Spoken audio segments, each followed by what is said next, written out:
una necesidad de un representante, el cual fue un funcionario, que representaba al rey de la colonia, al cual se dio el título de virrey. Eh, el virrey tenía poderes y facultades muy amplias en los que depositó toda la acción gubernamental, administrativa, así para lo judicial en cuestión a lo civil y lo criminal. Muy bien. Participación a Josué, que lo hizo muy bien. A ver, la señorita Lisbeth, acuérdense que el Consejo de Indias, que luego se creó la legislación de Indias, viene de España. Es creado para la protección de los indígenas.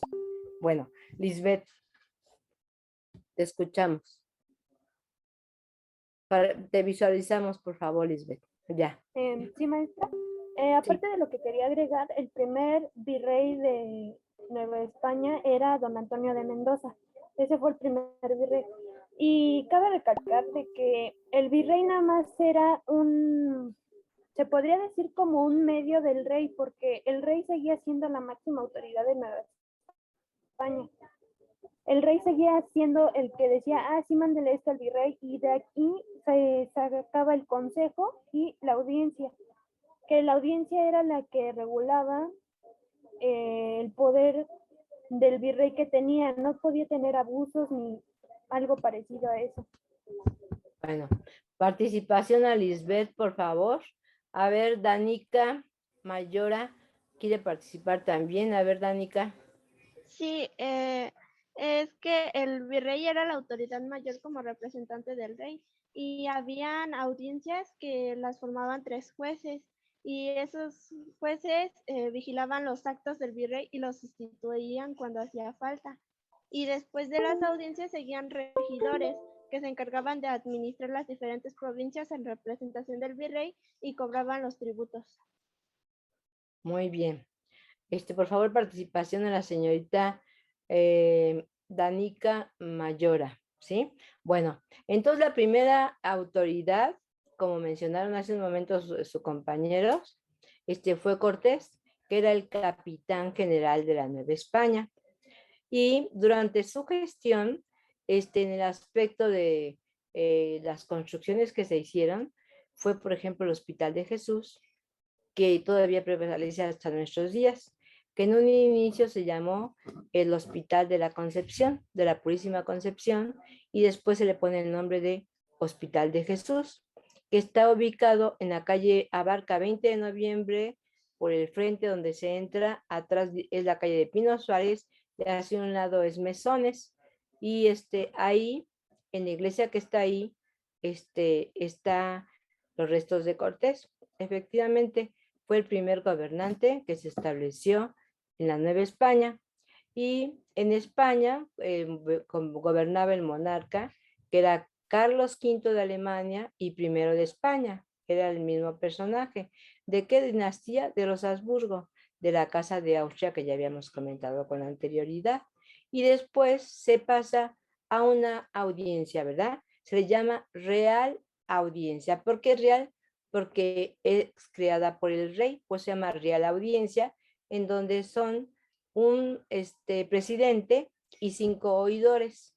Esta primera audiencia fue corrupta, no funcionó adecuadamente, y se crea una segunda audiencia. Esta segunda audiencia fue muy benévola, ¿verdad? Estuvo ahí don Vasco de Quiroga como oidor. Todo el mundo hemos escuchado de don Vasco de Quiroga. Don Vasco de Quiroga fue un personaje humanista. Acuérdense que el siglo XVI es la época del humanismo que surgió en Europa, y pues vienen muchos humanistas. Uno de ellos es Vasco de Quiroga, y posteriormente, cuando veamos la cultura, diremos el nombre de otros personajes importantes que llegaron a la Nueva España del clero regular. Bueno, Vasco de Quiroga creó otro hospital, el Hospital de Santa Fe, ¿sí?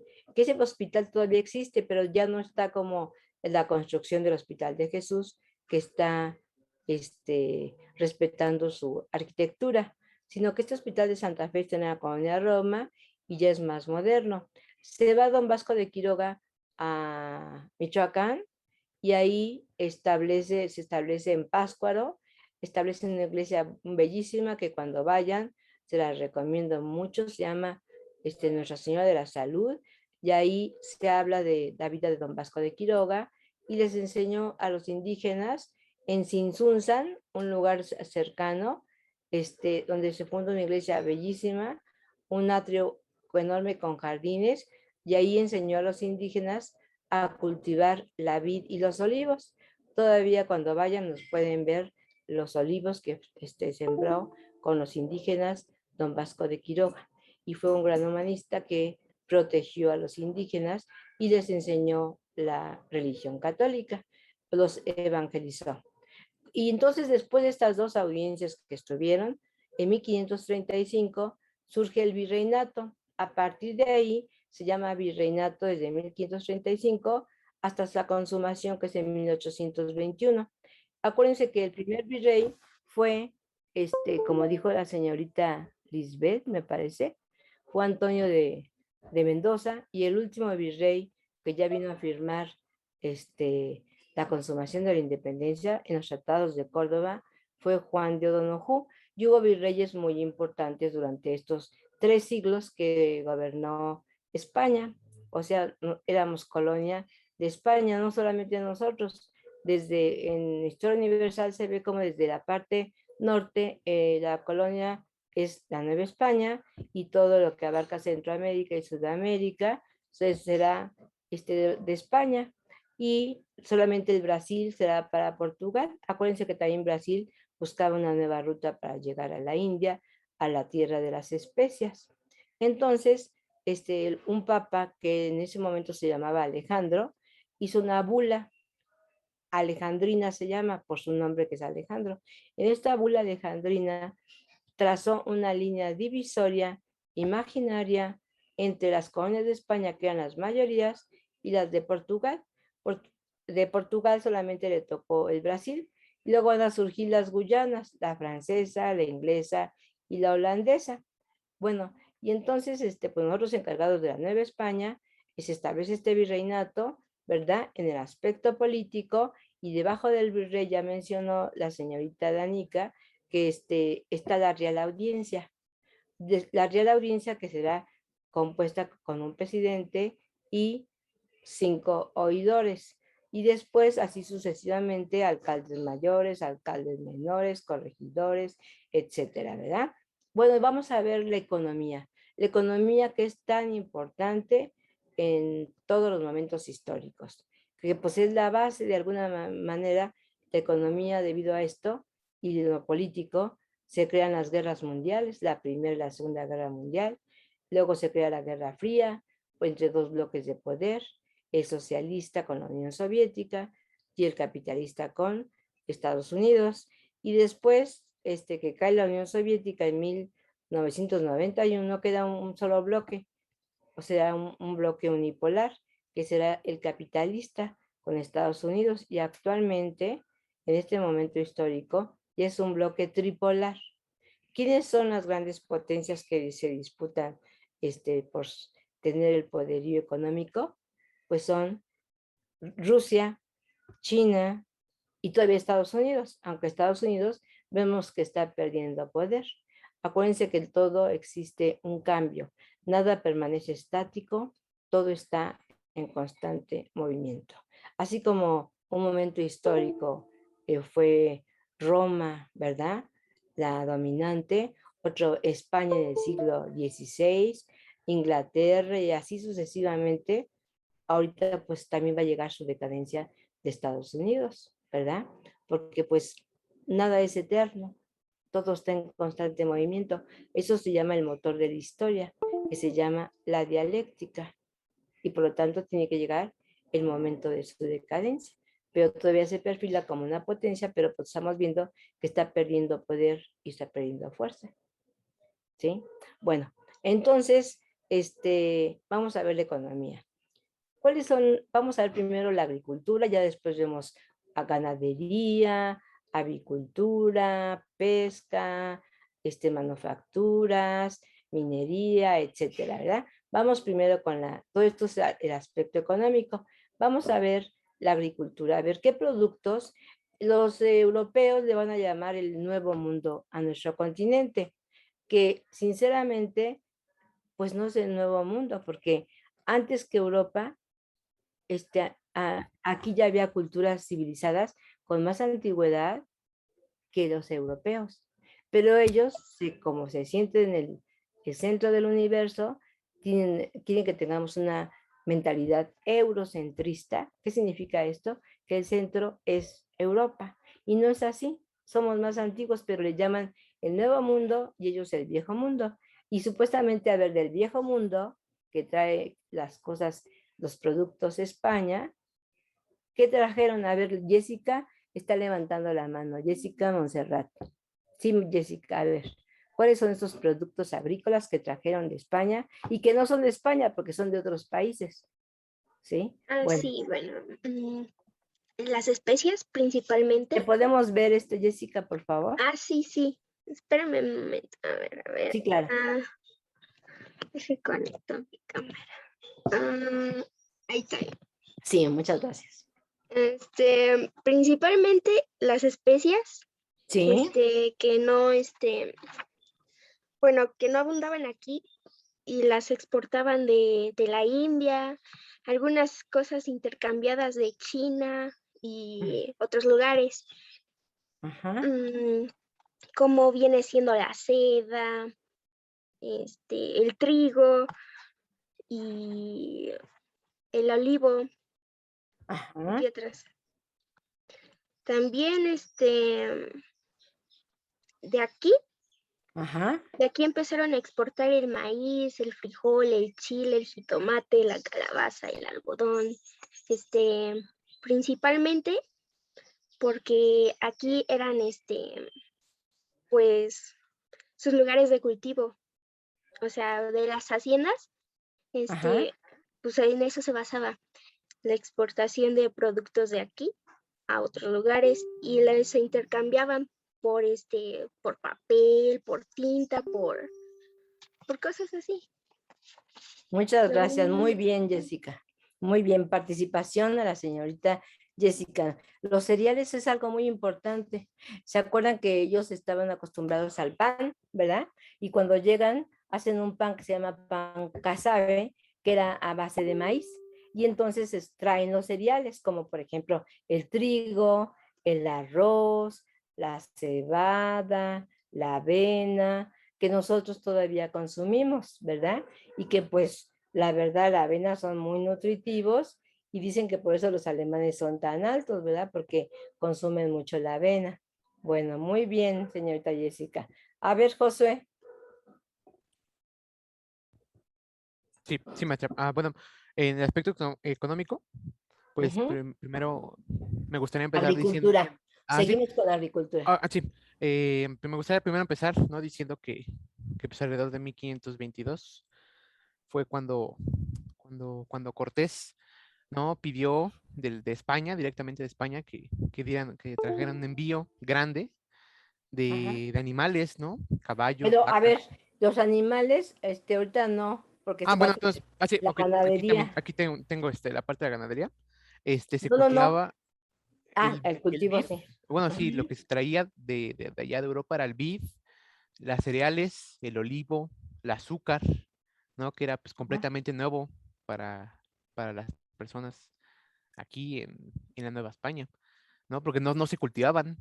Ajá. Y muchas de esos ingredientes se usaban para hacer el vino, algún licor, ¿no? Bueno, que ahorita ya, tiempos actuales, pues, ya se utilizan para otros fines. En ese entonces, lo que tiene entendido, pues que era muy requerido para hacer bebidas alcohólicas, ¿no?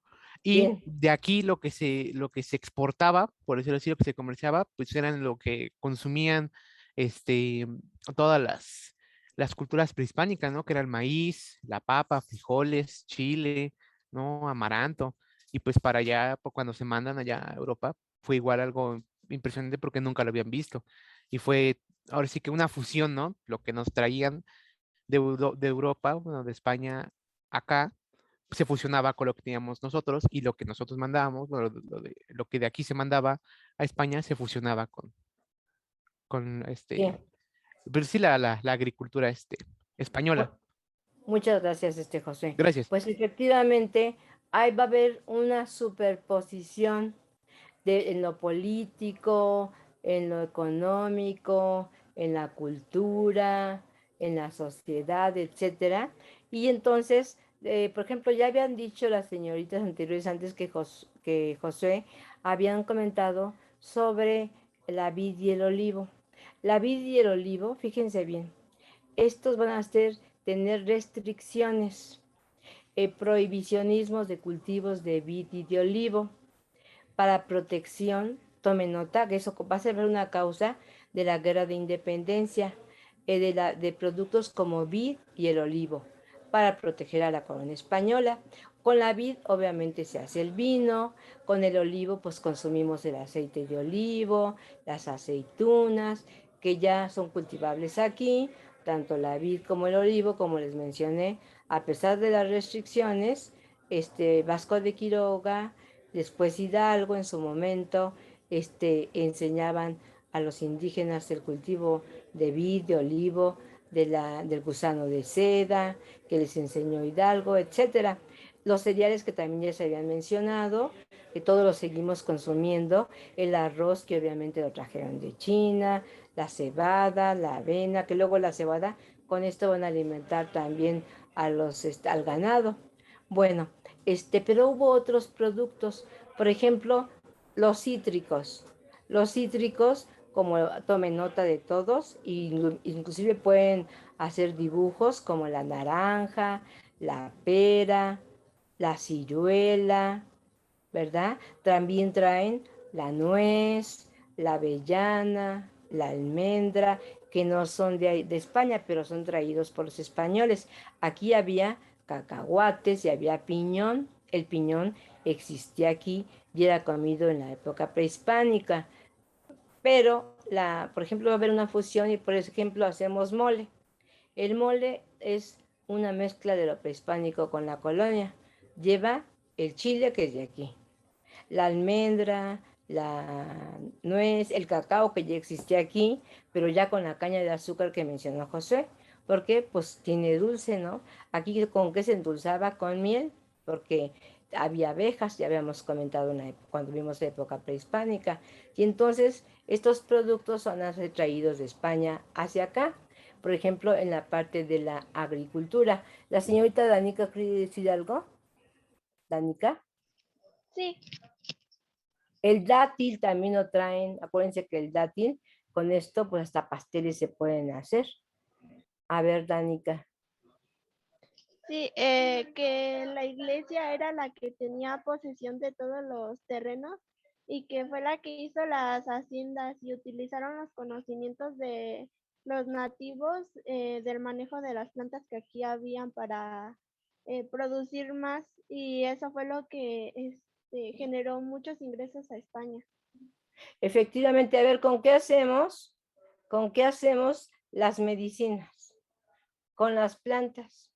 Y aquí Moctezuma tenía un jardín botánico y les he dicho que aquí la medicina se basaba en la herbolaria, en la botánica. Inclusive les comenté que podían ir al museo hoy de medicina, donde ahí está una parte se llama Museo de Medicina, en el palacio, y están todas las plantas medicinales que ocupaban los indígenas para su curación. Ellos ya trataban enfermedades como la diabetes, que eso no, la gente piensa que no lo sabían, y sí lo sabían ellos. Había extracción de las muelas, muchísimos conocimientos que tenían, que éramos civilizados, y van a decir y justificar su conquista, su explotación, su colonización, por medio de que nos traen la civilización. Inclusive en este momento histórico, cuando aquí celebramos el 13 de agosto de este año 2021, la resistencia de los indígenas, en España estaban diciendo que nos habían civilizado, nos traían traído la cultura, pues hubo ambas culturas, hubo fusión también de culturas de aquí como de allá, inclusive los médicos indígenas que se basaba la medicina en la herbolaria, les daban clase, se creó una escuela que se llamó, que está en Tlatelolco, la escuela de Tlatelolco, Santa Cruz de Tlatelolco se va a llamar, la escuela, donde vienen protomédicos, viene el Tribunal del Protomedicato. O sea, ¿qué significa proto? Antes de la medicina eran protomédicos, y los indígenas les enseñaban a los protomédicos europeos. vean que éramos muy avanzados. O sea, nada que nos traen la civilización y van a justificar o no. Y nos quieren todavía en estos días seguir como si fuéramos una colonia y tratar de esa manera, ¿verdad? Por ejemplo, no se ha pedido disculpas el rey de España por todo lo que se hizo, se cometió aquí con los indígenas, ¿verdad? Y piensan que pues son muy dignos, por eso no van a ser invitados a los festejos que va a haber con la consumación de la independencia, que es el 27 de septiembre, se dio la consumación el 27 de septiembre de 1821, y van a haber festejos aquí, ¿verdad? Por la consumación. Va a ser invitado Rusia, ¿verdad? Van a venir también de Estados Unidos, también están invitados, y de otros países, creo que de Alemania, pero creo que España me parece que no, porque ya ven cómo se han portado últimamente. Y esa empresa de Iberdrola y otras más de la energía eléctrica quieren seguir saqueando nuestro país. ¿Por qué? Porque los neoliberales como Calderón les entrega la energía eléctrica, que ya era nacional, que la hizo López Mateos y él la entregó, Calderón, ¿verdad? Entonces vean cómo estamos viviendo ahorita. Por eso vamos hacia el pasado, para entender lo que estamos viviendo en este momento. Bueno, todos estos productos son traídos de Europa hacia acá, aunque no sean de España, son traídos, la mayoría son de Oriente, ¿verdad? Por ejemplo, todos estos productos como la avellana, la almendra, ¿cómo se? Es parecido al higo. El higo, todos son de allá, ¿sí? Entonces veamos cómo ellos se traen los de Oriente. El arroz, ¿de dónde es? De China. Y también es un cereal. Bueno, y luego trajeron el ganado. Aquí no había ganado como el vacuno, tome nota, el vacuno, que son las vacas, y que con las vacas tenemos más productos, como por ejemplo, de ahí utilizamos la carne, utilizamos la piel, para zapatos, para bolsas, para chamarras, hasta para faldas, algunos de pantalones ahora, ¿verdad? Y en aquella época, pues para otro tipo de vestimentas. Y luego además se utiliza la leche, y que con la misma leche de la vaca, ¿qué se hace? Pues se hace el queso, se hace el requesón, se hace la nata, porque antiguamente y todavía se vende nata, porque ahorita la leche que consumimos pues ya es ultra pasteurizada, y pues ya, aunque yo digo que de la mejor que existe ahorita es la Bobe, que se crea en Celaya, los demás que es Alpura y eso, pero pues ya no surge la nata. Pero hay lugares donde después de que ordeñan a las vacas, hierven la leche para la pasteurización y de ahí sacan la nata. ¿Qué más se hace?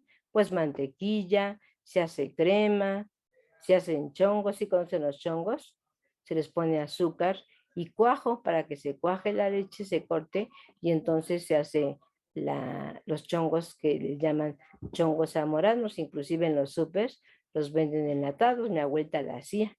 Se hace rompope, ¿verdad? Y se hacen otros productos. Luego el ganado caprino. ¿Quién es el ganado caprino? Vayan tomando nota, pues las cabras. También hay leche de cabra, que no se la vayan a tomar así, ¿verdad? Tiene que estar súper ultra pasteurizada, porque yo, en vez de ver, ya ven que también se hace queso, se hace cajeta, con la leche de la cabra se hace la cajeta. Yo un día por ahí me comí una quesadilla yo creo que era queso de cabra, me dio fiebre de Malta, y olvídense, fue espantoso, para llegar a pesar 39 kilos. Y no, hombre, en aquella época, en los finales de los 70, en 1979 me dio fuertísimo, y en 1980. Entonces, pues no había un antibiótico que me curara, porque me daban y yo seguía igual.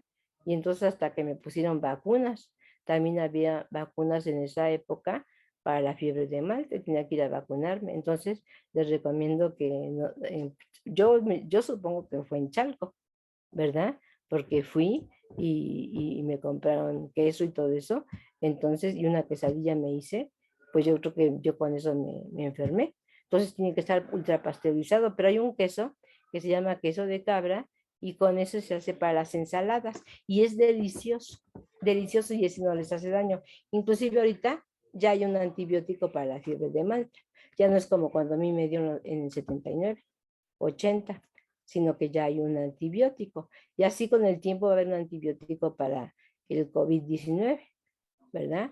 Entonces, vean la cabra, que ya ven, han comido cajeta, también se utiliza su piel, se hacen, pues, también utilizada la carne, el cabrito, ¿verdad? Que también hay que saber, la parte norte lo hacen mucho, con las tortillas de harina, y, por ejemplo, el ganado también equino. ¿Quién es el ganado equino? Pues el caballo. El caballo que también fue otro punto de la caída de Tenochtitlan, porque pues aquí no se conocía el caballo, ¿sí? Luego el ovino. ¿Quiénes son los ovinos? Pues las abejas, ovejas, ¿verdad? Las ovejas, pues que les sirve la lana, que la lana era lo que se utilizaba antes de la revolución industrial, la industria de la lana, antes del algodón. ¿El algodón de dónde se lo llevan para Inglaterra? Pues de allá de la India, de Egipto, de ahí es el algodón. Y nosotros habíamos comentado cuando vimos época prehispánica que tenemos algodón y que es una tela mejor porque te sirve para frío y te sirve para calor, ¿verdad? El algodón. Entonces, vean, todo esto se utiliza hasta en la revolución industrial en el siglo XVIII. Entonces, todo eso traen los españoles. Y en la avicultura, pues traen la gallina. Aquí no había gallinas. ¿Qué había aquí? Pues guajolotes, ¿se acuerdan? Codorniz, chichicuilote, pato, pero ellos traen las gallinas. Y las gallinas, pues obviamente que utilizamos, pues utilizamos la carne, el huevo, que tiene muchas propiedades, el huevo que son utilizados hasta para los niños pequeños, pero no comerse los crudos, sino tienen que ya hacerlos, hervirlos, por lo menos tibios, para que no se enfermen.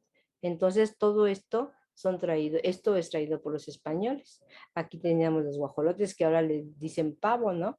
Por la mentalidad de los estadounidenses y europeos, pero es el guajolote.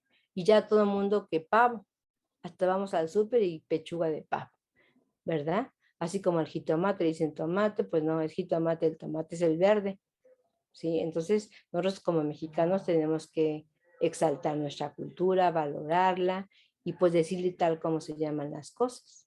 La pesca que ya era utilizada también aquí, ¿verdad? Acuérdense que Moctezuma comía pescado fresco de Veracruz, que también obviamente el salmón, comemos el bacalao en tiempos de Navidad, en tiempos de Semana Santa, que el bacalao lo traen, que es una carne seca, ¿verdad? El bacalao que es deliciosa, y pues obviamente con productos que trajeron, como el aceite de olivo, aceitunas, productos de aquí como el jitomate, que es de nosotros, ¿verdad?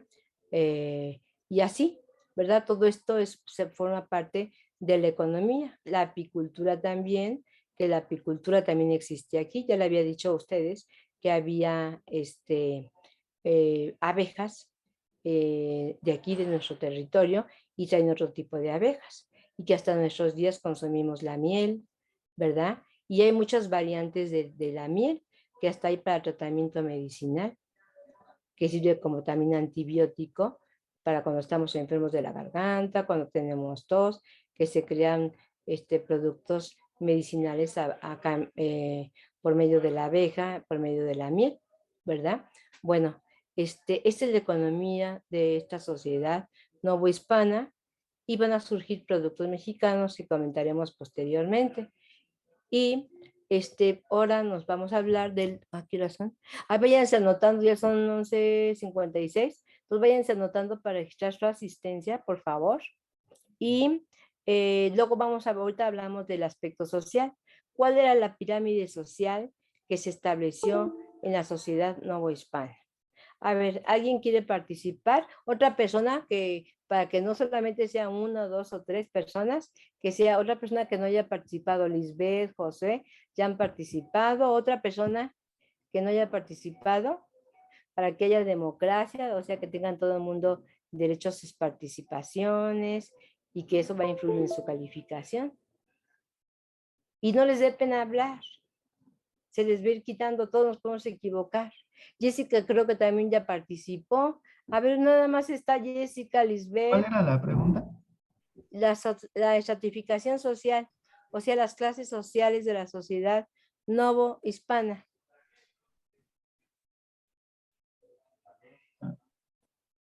Pues, bueno, según yo, A ver, ¿quién es yo? Y lo eh, quiero visualizar, por favor. Acuérdense, ah, estás de cabeza, pero bueno, está bien, no importa. Ya estás bien. ok, pues en primer lugar, en la cúspide estaban los españoles, Ajá. después los criollos y mestizos, Primero, o sea, después de los españoles están los criollos. Ajá. ajá, después los indios, No, los mestizos. Los mestizos. Y después de los mestizos están los indígenas, o que yo les dije que más correcto llamarles naturales. Y luego, a ver, después, ¿quién? José. Los negros, que son los los mulatos. esclavos. Ajá. Y debajo de los esclavos están las castas.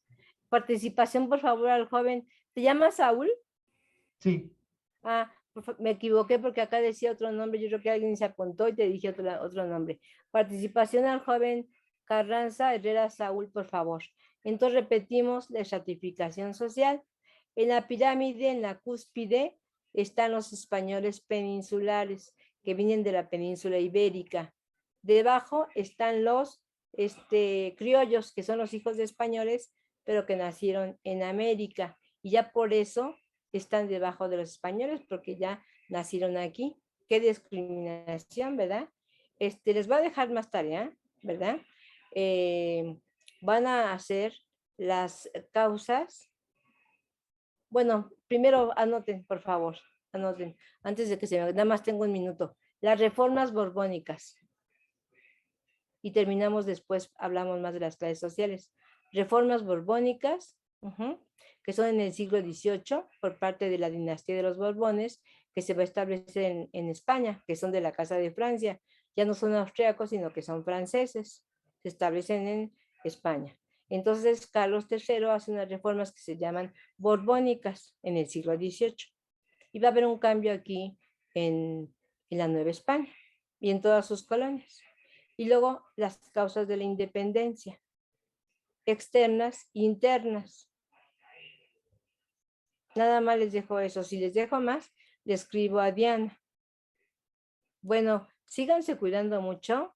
Tengan muy bonito día. Que les vaya muy bien y hagan la tarea. Y si necesito mandarles más tarea, se las mando con Diana para que se las comparta. Lisbeth, ¿quieres decirnos algo? Maestra. Sí, dígame. No, no quería decir nada. Ah, perdón. Bueno, que les vaya muy bien. Bonito día. Hasta luego, maestra, gracias. Cuídense mucho. Igualmente, gracias. Claro, profesora, cuídese.